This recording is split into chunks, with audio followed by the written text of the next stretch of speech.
को छोड़ करके राजभवन का परित्याग करके जंगल की ओर चलते हैं। तो सायिक राधन काल गृहीत मौन प्रतीश्वरम हरिम जटाधर स्थापसयाभ्युतोत्तम समर्चयामास कुलाचलाश्रमा। या जाकर के पहाड़ पर अपने जटाओं को बढ़िया बरगद के दूध से लपेट करके उसमें लगा करके जटा बना करके और वहां पर पहाड़ पर महाराज आराधना करने लगा, तपस्या कर रहा है। संयोग ऐसा हुआ कि उसी मार्ग से जहां राजा तपस्या कर रहा था उसी मार्ग से महाराज अगस्त्य जी अपनी मंडली के साथ आ रहे थे। अगस्त्य जी को देख करके राजा ने तो प्रणाम किया, न तो खड़ा हुआ। तो तस्मा इमं साप मदाद साधु रयं दुरात्मा कृत बुद्धिरद्य विप्रवमन्ता विशतां तमोन्धं यथा गजास्तब्धमति सैव। महाराज अगस्त्य जी को क्रोध आ गया, अरे मैं आया हूं। महाराज अगस्त्य जी कोई साधारण संत है क्या? ऐसे महात्मा है महाराज, ऐसे वो ऋषि मुनि है। एक बार समुद्र को पी गए थे अगस्त्य जी महाराज, समुद्र का पान कर लिया था। ऐसे ही अगस्त्य जी को देख करके वो राजा अभिमान में आकर के न तो खड़ा हुआ ना प्रणाम किया, क्रोध में आ गए महाराज। अगस्त्य जी क्रोध में आ गए और क्रोध में आकर के श्राप दिया कि यथा गजास्तब्धमति साजरेव। जाओ, हाथी की तरह तुम बैठे हो, हाथी की तरह तुम बैठे हो राजा, इसलिए जाओ तुम अगले जन्म में हाथी बनोगे। एवं सत्वा ततोऽगस्तो भगवान् नृभिषानुग इंद्रदम्नो अपि राजश्च दृष्टं तदुदारयत। अब क्या करें? महाराज श्राप को श्रवण करने के बाद छटपटा रहे हैं, हाय हाय कर रहे हैं, लेकिन मृषा न होई देव ऋषि बाणी। महाराज श्राप कभी नष्ट नहीं होता है। आज वही जो राजा थे इंद्रद्युम्न नाम के जो राजा हुए महाराज, वही राजा आज हाथी हुए। राजा परीक्षित ने हाथ जोड़ा, कहा महाराज एक जो ग्राह था, एक ग्राह कैसे ग्राह हुआ, पूर्व जन्म में क्या था? तो कहा महाराज एक ग्राह पूर्व जन्म में हूहू नाम का गंधर्व था। एक बार नदी में स्नान करने के लिए गया था और जहां पर ये हूहू नाम का गंधर्व स्नान कर रहा था, इन्हीं के बगल एक महात्मा जी स्नान कर रहे थे जिनका नाम था देवल ऋषि। देवल ऋषि थे, इन्हीं के बगल में स्नान कर रहे थे।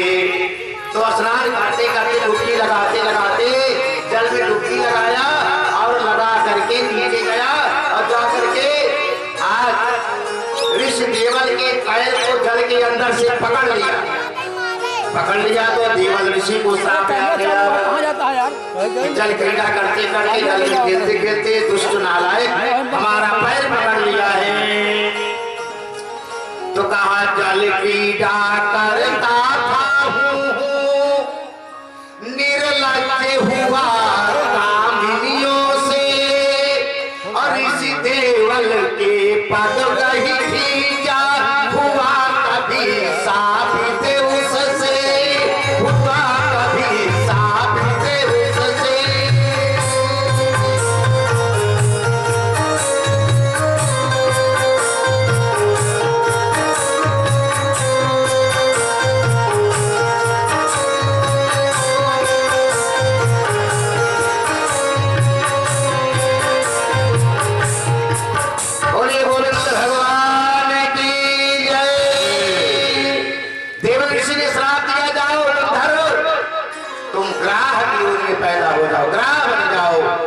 जिस काम को तू कर रहा है इस काम को तो ग्राह करता है, जल में जो ग्राह रहता है, इसलिए श्राप दिया।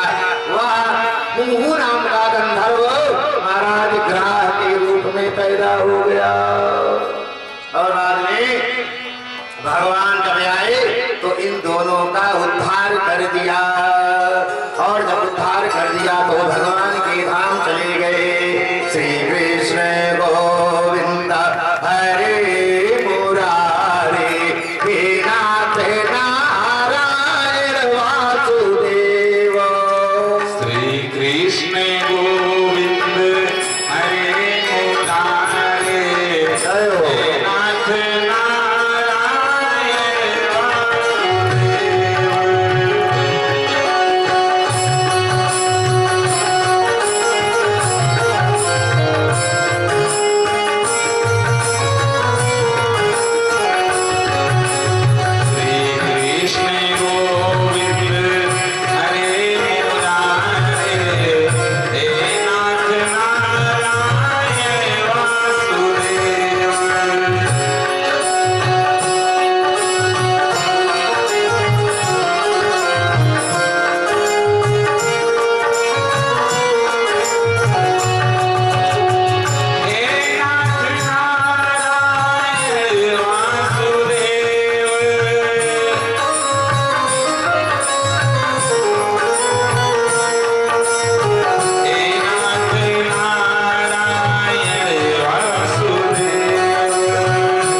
राजा परीक्षित ने निवेदन किया, गुरुदेव समुद्र मंथन की कथा सुनावे। देवता और दैत्य मिल करके किस प्रकार से समुद्र का मंथन किए थे, महाराज सो कथा सुनाइए। और अमृत का बंटवारा किस प्रकार से हुआ, भगवान ने मोहिनी अवतार किस प्रकार से धारण किया, महाराज याद कथाओं का थोड़ा विस्तार से वर्णन करें। तब सुखदेव स्वामी कहते हैं, राजन आज जो देवता है, ए देवता निर्बल हो गए और दैत्य सबल पड़ गए। दैत्य लोग सबल पड़ गए महाराज। यहां तक स्थिति हो गई कि इंद्र को अपने इंद्रासन से हटना पड़ा। देवताओं की स्थिति बड़ी कमजोर हो गई। सारे देवता भाग करके गए ब्रह्मा के पास। हे ब्रह्मा, बड़ी दुर्दशा हो रही है। राजा बलि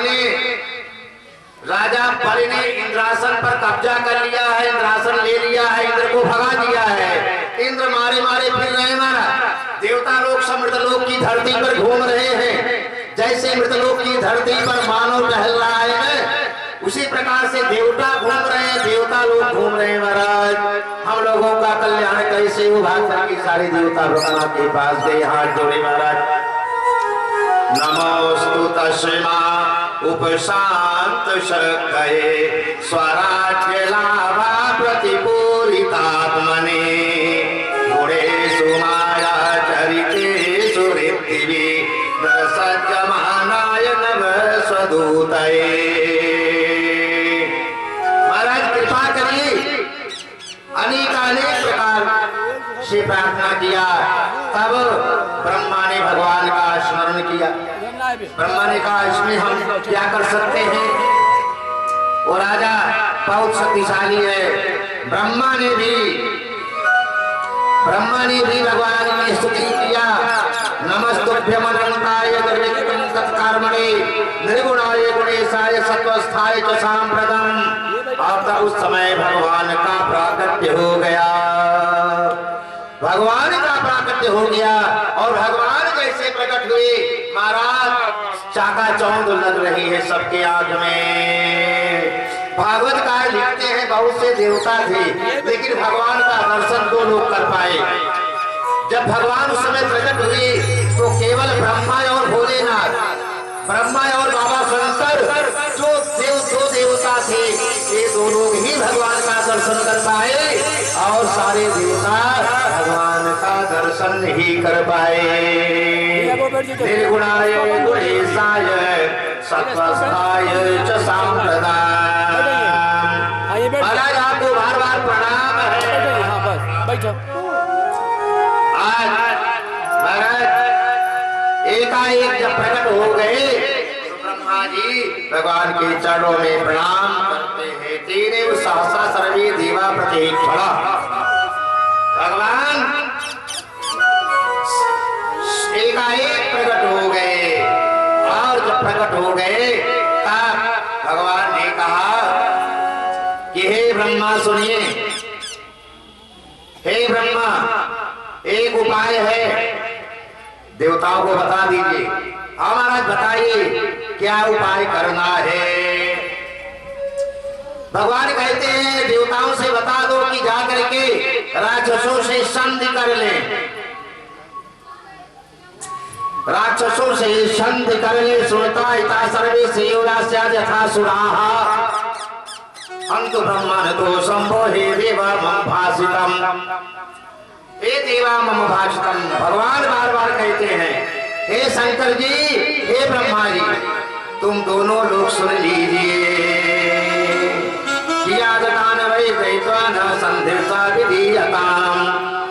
संधिर विधीयताम कह दीजिए कि सीधे सीधे संधि कर ले।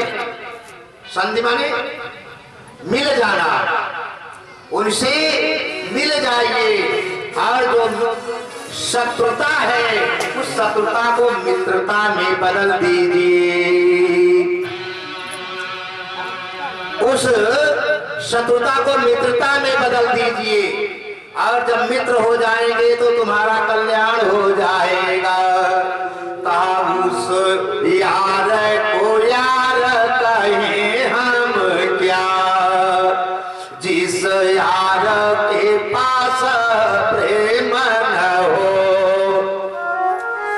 उस मित्र को मित्र कहे हम क्या, जिस मित्र के पास दया नहीं हो, उस धर्म को धर्म कहे हम क्या, जिस धर्म में धर्म प्रथा नहीं हो, और उस गांव को गांव कहे हम क्या, उस गांव को गांव कहे हम क्या, जिस गांव में भागवत कथा, जिस गांव में भागवत कथा नहीं हो। भगवान ने कहा एक काम कर लो, जाकर के संधि कर लो और मित्र कर लोगे तो उस मित्र को मित्र कहे हम क्या, जिस मित्र के पास दया नहीं हो।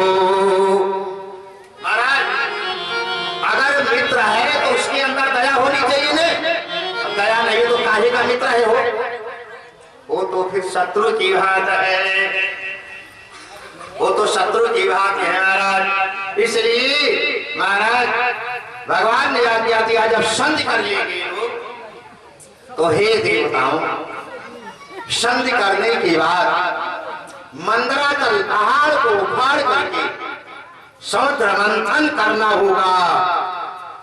और समुद्र मंथन जब करोगे महाराज तब उस समय उसमें बहुत से रत्न निकलेंगे और उसी में अमृत निकलेगा। तो ऐसा करो गिरिम चारों पे गरुणे मध्य के लीलया। महाराज तुम लोग जल्दी से विलंब न करो। सारे देवता इकट्ठा हुए, सारे देवता इकट्ठा हुए महाराज, और इकट्ठा होकर के सीधे भाग करके राजा बलि के पास गए। राजन हम लोग तुमसे मित्रता करने के लिए आए हैं। देवताओं ने कहा बता, हम चाहते हैं कि हम लोग मित्र के रूप में रहें, तब ज्यादा अच्छा होगा। एक दूसरे से बैर करना, एक दूसरे से दुश्मनी लेना अच्छा नहीं होता है महाराज। उस समय उन्होंने भी सोचा चलो ठीक है। कहा महाराज अगर हमारी आपकी मित्रता हो जाएगी तो समुद्र मंथन करेंगे दोनों लोग मिलकर के। समुद्र मंथन करने पर अमृत निकलेगा, और जब अमृत निकलेगा तब उस अमृत को हम लोग पी लेंगे और अमर हो जाएंगे। राजा प्रसन्न हो गए, जितने राक्षस थे महाराज सब प्रसन्न हो गए। चलो ये तो बढ़िया काम है, बढ़िया सलाह दे रहे हो। सारे लोग महाराज इकट्ठा हो गए, इकट्ठा होकर के पहुंच गए मंदराचल की पहाड़ी पर, और मंदराचल पहाड़ को उखाड़ तो लिया महाराज, लेकिन इतना महाराज इतना वजन था कि जल्दी उठा नहीं पा रहे थे। आधी दूर राक्षस, आधी दूर देवता लगे हैं। गिरिम चारों गरुड़े से गिने लीलिया प्रयाप्तिम सुरासुर गणेर्भितः।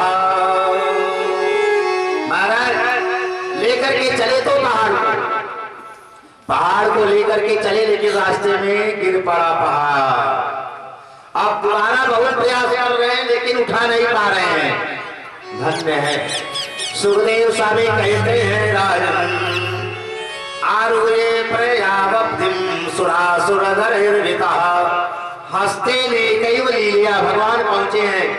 भगवान पहुंचे, एक हाथ से पहाड़ को उठा करके गरुड़ के ऊपर लाद दिया। गरुड़ आरोप्य ग्रीम स्कंदा सुपर्णा पदतांबरः ये उजलांत उत्सृज्य हरिणा यो विसर्जितः। महाराज अब रोपे ग्रीम स्कंदा उस पहाड़ को गरुड़ जी के ऊपर रख दिया। महाराज इसको ले जाओ समुद्र में छोड़ दीजिए। ये जलांत उत्सृज्य गरुड़ जी महाराज पहाड़ को अकेले लेकर के उड़ गए, और उड़ करके गए और वहां पर महाराज समुद्र के किनारे रख दिया। सारे देवता राक्षस समुद्र के किनारे पहुंचे हैं, और उसको जब खेल करके जल में किया, नागवासुकी से प्रार्थना किया महाराज अपने जी के रूप में थोड़ा सहयोग करें। नागवासुकी को नीति बनाया, उसमें लपेटा, और मंदराचल पहाड़ को मथानी बना करके समुद्र में कैसे ढकेलते हैं।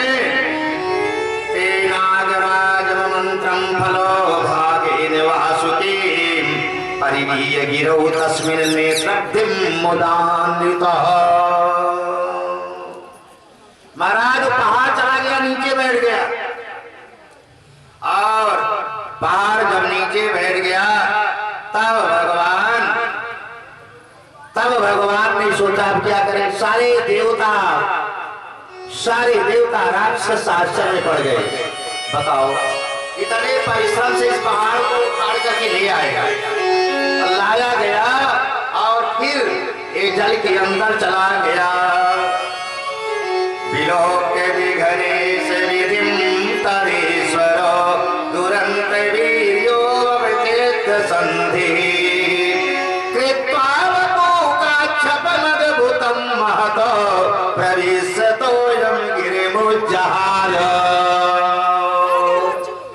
भगवान ने उस समय क्या किया? सुखदेव स्वामी कहते हैं कृत्वा वपुकाक्षम अद्भुतं महत। भगवान कच्छप का रूप उसी समय धारण करते हैं, कछुआ बन गए, अच्छा बताओ, एक मिनट हम आप विचार करें कि उस परमात्मा को कछुआ बनने की क्या जरूरत है। हमसे आपसे कोई कहे कि आप मरेंगे तो आपको कछुआ बना दिया जाए, सुअर बना दिया जाए, तो मनुष्य नहीं तैयार होगा पूछने पर। हमारे प्रभु को क्या जरूरत है, हमारे प्रभु को क्या पड़ी है। हमारा सुगर रूप धारण करने की क्या आवश्यकता है, भगवान को कच्छप रूप धारण करने की क्या आवश्यकता है। लेकिन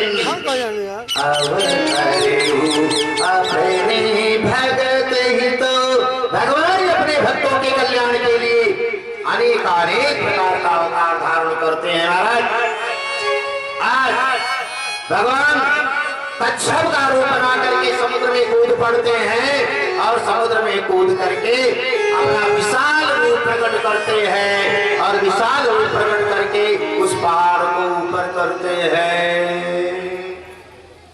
और पहाड़ को जब ऊपर किया महाराज, तो एक तरफ राक्षस लगे, एक तरफ देवता लगे। महाराज पहले राक्षस लोग पूंछ की तरफ लगे, देवता लोग मुंह की तरफ लगे। तो किसी ने बताया कि भैया विचार किया कि पूंछ, जो सर्प की पूंछ होती है, नाग की पूंछ होती है, वो अमंगल कारणी होती है, पूंछ पकड़ना ठीक नहीं होता है। तो राक्षस लोगों ने कहा है देवताओं तुम पूंछ पकड़ो, हम मुंह पकड़ेंगे। तो देवताओं ने कहा हम लोग यही तो चाहते ही थे कि तुम मुंह की तरफ पकड़ो। राक्षस लोग आए मुंह की तरफ जब पकड़े तो बड़े जोर से फुफकार लगाए नागवास के महाराज, इतने जोर से फुफकार लगाए कि उसमें बहुत से राक्षस बेहोश होकर के गिर गए, बहुत से मर गए, बहुत से राक्षस काले पड़ गए। लेकिन बदल नहीं सकते थे महाराज, क्योंकि अपने से कहा करके आए थे तो बदल भी नहीं सकते थे। राक्षसों ने कहा चलो ठीक है महाराज। राक्षसों ने कहा देखिए देवताओं हम लोग मंथन तब करेंगे जब हमारी शर्त मानो। बोले क्या?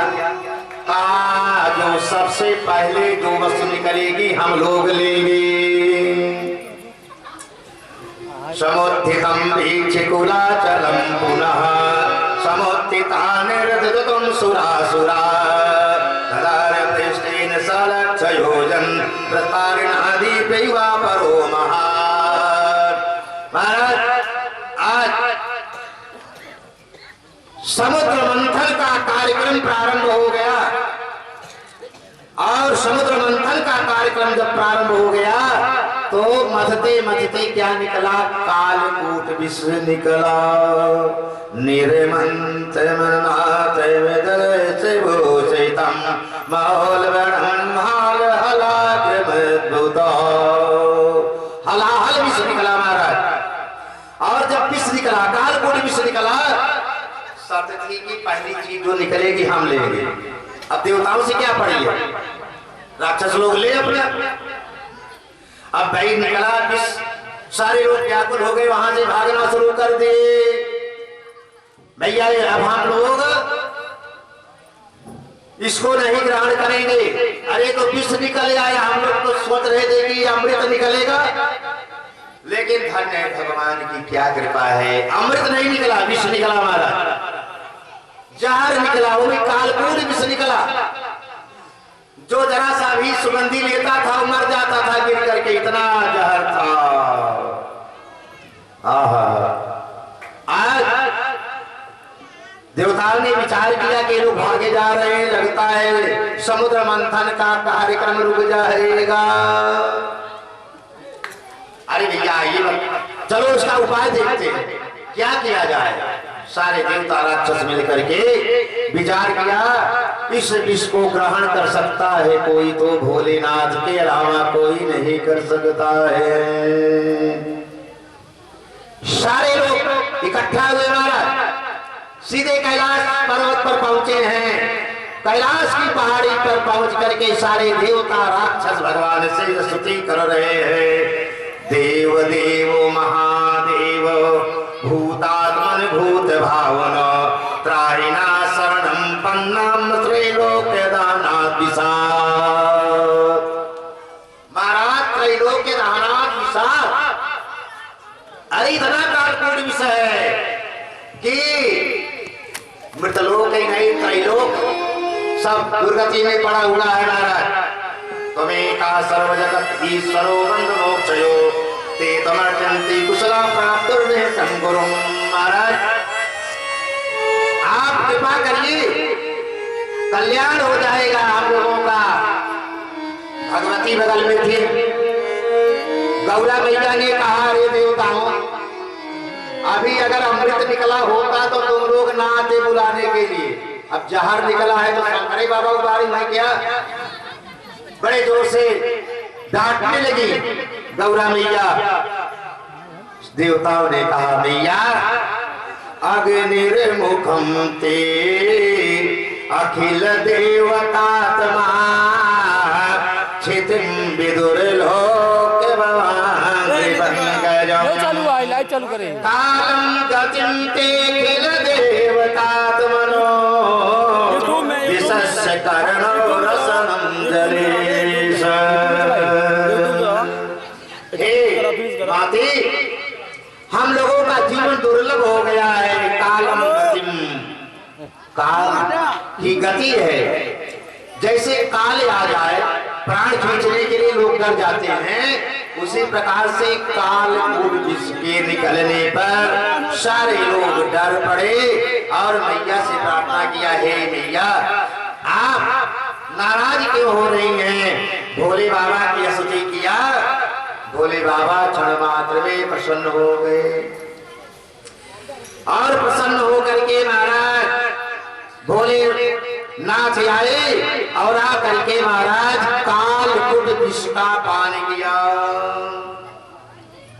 और जैसे मुंह में पी लिया ना, पीने के बाद जैसे गला तक पहुंचा वैसे भगवान भोलेनाथ ने विचार किया कि यह विष अगर हमारे अंदर जाएगा तो हमारे हृदय में ठाकुर जी विराजमान हैं, हमारे हृदय में ठाकुर जी बैठे हैं। हमारे ठाकुर बाबा को महान कष्ट होगा, उनके ऊपर अगर विष पड़ेगा हमारे प्रभु छटपटाएंगे, इसलिए हम इसको अंदर नहीं जाने देंगे।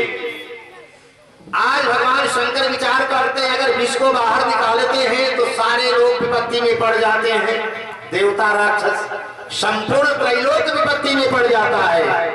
अगर विष को मैं पी लेता हूं तो हमारे प्रभु को कष्ट होगा, वे छटपटाएंगे। तो इस प्रकार से विचार करके आज भोलेनाथ क्या करते हैं, उसी गले में ही रख लिया। इसीलिए भगवान का नाम नीलकंठ हो गया। भगवान कालकूट विष को गले में धारण कर लिया और इस कारण से उनका जो गला है नील वर्ण का हो गया और इसी को हम लोग नीलकंठ कहते हैं। तभी से भगवान का दूसरा नाम नीलकंठ पड़ गया। एक बार जयकारा लगाइए, बोलिए नीलकंठ भगवान की।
दोनों ने श्याम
एक सूरत लुभाने, एक सूरत लुभाने, एक सूरत लुभाने, एक सूरत लुभाने।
उच्चैश्रवा घोड़ा निकला, ऐरावत हाथी निकली, अनेक अनेक प्रकार की सामग्री निकलती गई महाराज।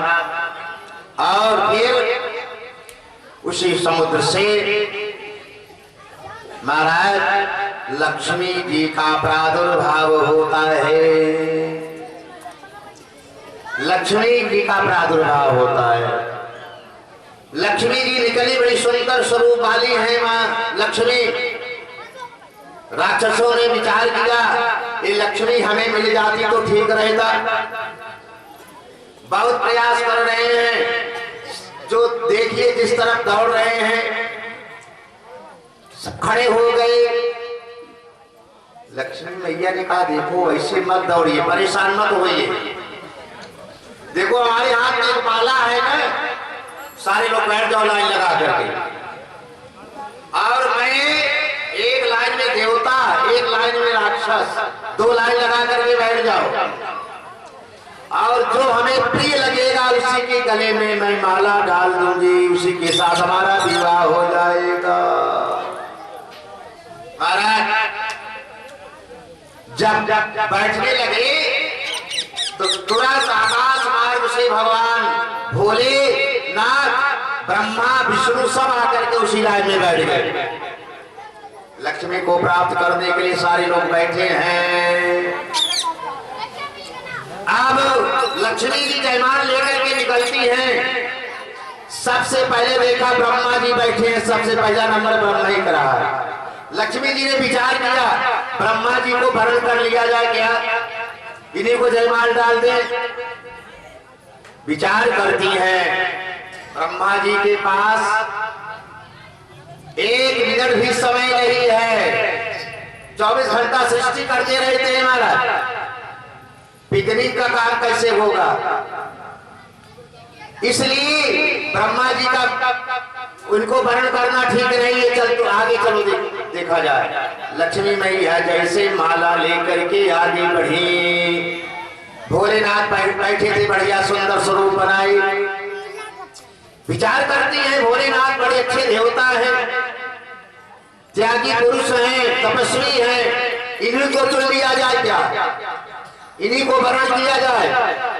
लेकिन 1 मिनट रुक करके मैया लक्ष्मी विचार करती हैं, अरे ये तो ऐसे देवता हैं कि अगुण है अमान, मातु पितु हीना, उदासीन सब संशय छीना। ऐसे देवता हैं कि जेकरे माई बाप को पता ही नहीं ना, जेकरे माई बाप को पता ना रहे, ऐसे लड़के के साथ विवाह करना उचित नहीं होता है। हमारे यहाँ शास्त्रकार लिखते हैं, बहुत से विद्वान लोग बैठे हैं यहाँ पर, शास्त्रकार लिखते हैं कि अगर कोई अपनी कन्या का वर ढूंढने के लिए जाए तो 7 लक्षण देखना चाहिए। अगर 7 लक्षण मिल जाते हैं तो कन्या कभी दुखी नहीं रहेगी। कौन कौन से लक्षण है? बोले कुलम च शीलम च सनातता च अविद्या च वित्तम च वपूयसस्य एतान् गुणान् शब्द विचिन्त देवा कन्या बुधहीनान्य विचिन्तनीया। पर ढूंढने जाओ महाराज तो सबसे पहले कुल देखिए, इसका कुल कैसे है, परिवार कैसे है, लड़का शीलवान है कि नहीं है। कुलम च शीलम, तीसरा लक्षण है सनाथता च, लड़का अनाथ तो नहीं है, इसके माई बाप है कि नहीं है। विद्या, कुछ पढ़ा लिखा है कि लिखा छाप, ऐसा भी नहीं होना चाहिए। वपु शब्द आया, माने शरीर से भी हिष्ट पुष्ट होना चाहिए। नहीं पता लगे शुरू से टीबी का मरीज है तो जय श्रीमन नारायण विवाह करने के बाद फिर रात आप बताया है, इसलिए वपु शब्द आया है। वपु यशस्वी होना चाहिए, कम से कम गांव देश समाज में 10 लोग जानत रहे हो। एतान विचिंत, इस प्रकार से सोच करके जो विवाह करता है महाराज, कन्या बुधहीनान्यपि चिंतनीया, कन्या को कभी जीवन में कष्ट नहीं मिलता है। आज लक्ष्मी जी विचार कर रही है, ये भोले बाबा तो ऐसे देवता हैं कि जोगी जटिल काम मनो अनगनय मंगल बेश। कैसे देवता है महाराज? जोगी हैं। और सबसे गड़बड़ी तो ये है, सबसे गड़बड़ी ये है शंकर जी के अंदर के नगनय मंगल बेश। महाराज हमेशा नंग धड़ंग रहते हैं, इनके पास महाराज पहनने के लिए वस्त्र भी नहीं है। ऐसे देवता है, बताओ जिनके पास कपड़ा कोई वस्त्र ना रहे। ऐसे भोले बाबा, ऐसे भोले बाबा के साथ विवाह करना ठीक नहीं है महाराज। लक्ष्मी जी अनेक अनेक अवगुण देखती है, अरे हमेशा ये श्मशान घाट पर, हमेशा ये श्मशान घाट पर जाकर के भस्म लगाए रहते हैं महाराज। बड़ा मंगलकारिणी वेश है। यही नहीं महाराज, भोले बाबा का जब विवाह हुआ, जब ये लोग बराती गए तो वहां की जो स्त्रियां थी, नारियां थी ना, इनके स्वरूप को देख करके महाराज गिर पड़ी। कितनी माताएं बेहोश हो गई, कितने लोग भाग गए। एक ऐसे थे महाराज, जैसे भोलेनाथ थे वैसे भोलेनाथ के बराती थे महाराज। कैसे बराती थे? माताएं क्या कहती है उस समय? कहती है कि ऐसे बारात न देखा अभी तक, किया हो धकी धक, किया हो धकी धक। ऐसन बरतियन न देखाया बेतक, जिया करे धक्का धक, जिया करे धक्का धक।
दान दिलवाना चाहिए कि दान कोई दे रहा है तो रोकना चाहिए?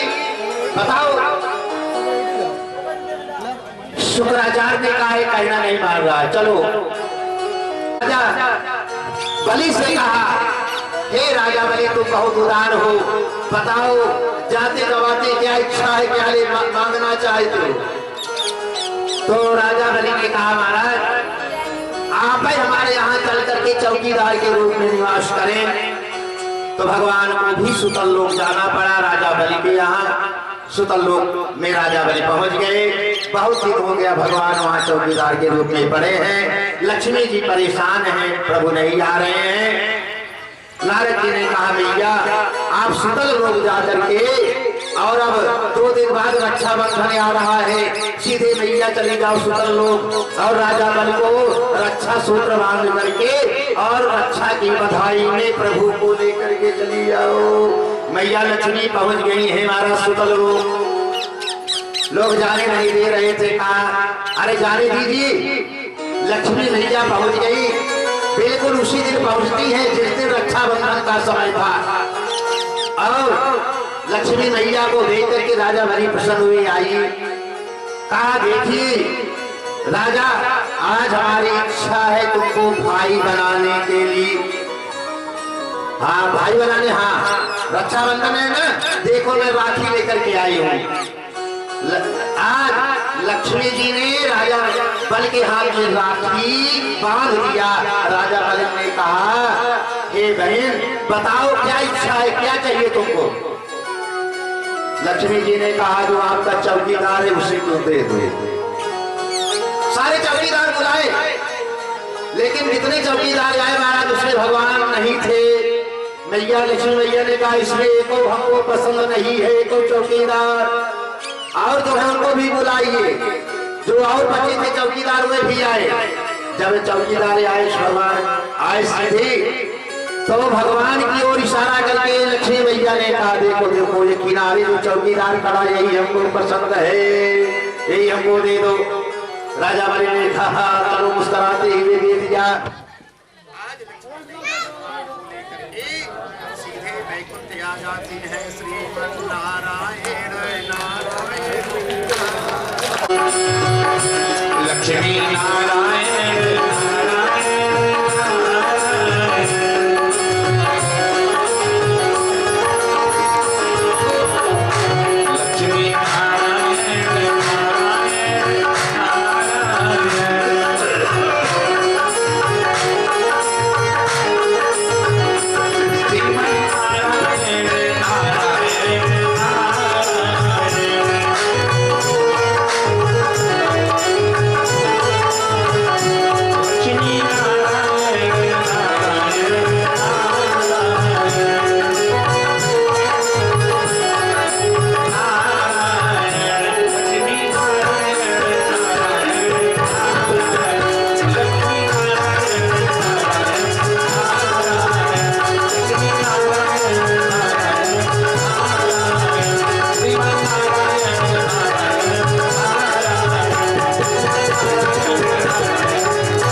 द्वारिकाधीश भगवान की आगे राजा परीक्षित ने कहा गुरुदेव ये बताइए भगवान ने एक बार मत्स्यावतार रूप धारण किया था, भगवान ने मछली का रूप धारण किया। हाँ महाराज राजा शतप्रति एक बार नदी में स्नान करके अर्घ दे रहे थे। एक छोटा सा मत्स्य शावक हाथ में आया, रोने लगा महाराज हमको बाहर निकाल लो नहीं तो मर जाऊंगा। राजा ने बाहर निकाला, घड़े में रखा, घड़े से भी बड़ा हो गया मछली। तालाब में बहाया, तालाब से भी मछली बड़ा हो गया। जब समुद्र में बहाने चले तब राजा ने निवेदन किया, महाराज आप इससे ही कोई देव स्वरूप है, आप कौन है, अपने अपना शरीर इसमें आओ।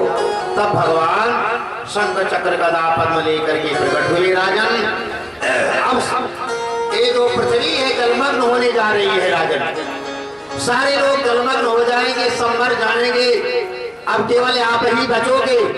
और जब बचोगे तब तुम्हारे लिए एक नाव आएगी, उसी नाव पर चढ़ जाना, कुछ दिन तक तुम घूमते रहना, भ्रमण करना, एक दिन तूफान आएगा, तूफान में नाव पलट जाएगी तो तुमको बचाने और इसके बदले में कुछ धन मैं दे दूंगी। ब्राह्मण लोग धन को पा गए, मंत्र में वो फट की जगह वो फटकार का प्रयोग कर दिया और अनुष्ठान के बाद महाराज लड़की पैदा हुई।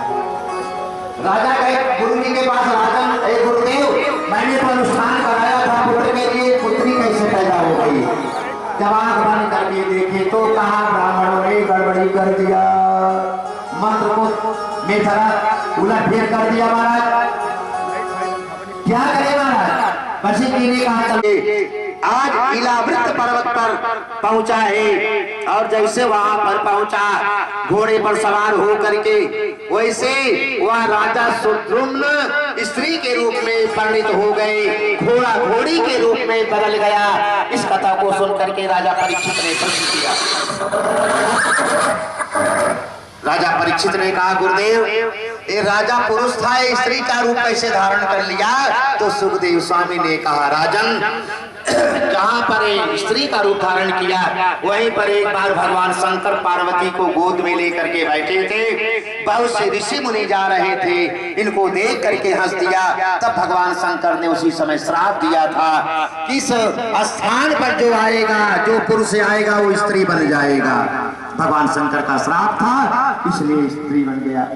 स्त्री का रूप धारण करके घूम रहा था महाराज, सामने बुद्ध महाराज जा रहे थे, बुद्ध से और उस नारी से विवाह हो गया, दोनों में विवाह हो गया और कुछ दिन के बाद बुद्ध से और उस इला से एक पुत्र पैदा हुआ जिसका नाम पुरुरवा रखा गया। राजा पुरुरवा ने राज्य किया और फिर मन में एक दिन चिंतन करने लगे, हमारा घर तो कहीं अन्यत्र था, मैं यहाँ आकर के कैसे पढ़? अपने घर गए, गुरु जी से कहा महाराज ये तो फिर जो है लड़की का रूप धारण कर लिया। गुरु जी ने कहा ये लड़की जो है 1 महीना लड़की रहेगी, 1 महीना लड़का रहेगा। इस प्रकार से राजा सुद्रुम्न ने अपने जीवन काल को बिताया। श्रीमद् भागवत महापुराण के 9वें स्कंद के 4थे अध्याय में आज सुखदेव स्वामी कहते हैं राजन्ना भागो नवगापत्यम यंतता भ्रातरा कविम जनिष्ठम व्यवजनतायम ब्रह्मचारिणीम आगतम। एक राजा नभक से नाभाग हुए, नाभाग से अम्बरीश हुए। अम्बरीश बड़े प्रतापी राजा थे। अम्बरीश ने एकादशी का व्रत किया और जिसमें महाराज जो कृत्याद्रि नाम की राक्षसी थी उसका आज स्वर्ग लोक, पाताल लोक, मृत लोक में घूम रहे हैं, लेकिन कहीं भी और नहीं मिला। में राजा अम्बरीश के पास आए। अम्बरीशो महाभागा सप्तदीपवती महीम, इतने बड़े राजा अम्बरीश सप्तदीपवती महीम, 7 दीप के मालिक है महाराज राजा अम्बरीश। ऐसे राजा अम्बरीश आज पुनः आज दुर्वासा ऋषि राजा अम्बरीश के पास आए, क्षमा याचना मांगते हैं। तब उन्होंने कहा सुदर्शन नमस्तुभ्यम, हे सुदर्शन अब शांत हो जाओ, दुर्वासा का पीछा छोड़ दो। तब महाराज शांत हो गए। इन्हीं के खानदान में आगे चल के एक राजा हुए जिनका नाम यूनास पड़ा। यूनास के पास भी कोई संतान नहीं थी महाराज। राजा यूनास ने यज्ञ किया पुत्र के लिए, तो विद्वान लोग जो जल उसमें अभिमर्जित करके रखे थे उसको एक दिन राजा ने पी लिया। विद्वानों ने देखा कि जल पी कौन पिया? राजा ने कहा हमको प्यास लगी थी, आपने पी लिया। तो विद्वानों ने कहा हे यूनास तुम्हारे पेट से लड़का पैदा होगा। अब राजा तो पड़ गए चक्कर में कि हमारे पेट से लड़का पैदा होगा। अभिमंत्रित जल को पिया था कुछ दिन के बाद राजा युनास के पेट को फाड़ने के बाद बालक निकाला गया। शल्य चिकित्सा के माध्यम से बालक को पैदा कर लिया पेट को फाड़ करके, लेकिन बालक को दूध कहाँ मिली? तब इंद्र भगवान दौड़ करके आए, माम धाता कहते हुए अपनी तर्जनी अंगुली को उस बच्चे के मुख में डाल दिया। तब इसको दूध की आवश्यकता नहीं पड़ेगी, इसको भूख नहीं लगी। सुखदेव स्वामी से गुरुदेव आखिर ये बताइए, कृष्ण जन्म के पहले व्यास जी ने राम जन्म की कथा क्यों लिखी? भगवान का